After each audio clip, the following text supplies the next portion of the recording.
Okay, so you have successfully changed your title, and you follow the same process to change the author and the title and the author over here. So you will select in the layers palette author, which is labeled here, and then you'll triple click, and again you'll change the point size if you want to. You'll change the type size up here by clicking down and scrolling through.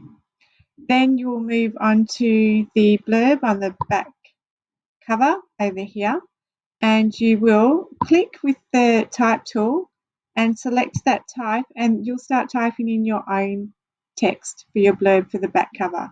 And you can organize that.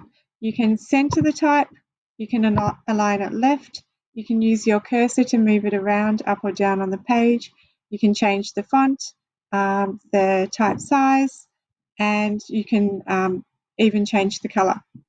Now we'll move on to the background of the book. It's looking a bit plain, I must say. So with the background, select that layer, then go Edit, Fill, Contents Color, okay, and then it'll open up a color palette and you'll select the color and it will fill it with that color. So there you've got that, and then you're going to go and save that document.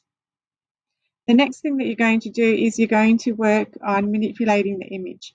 So we'll do that in the next step.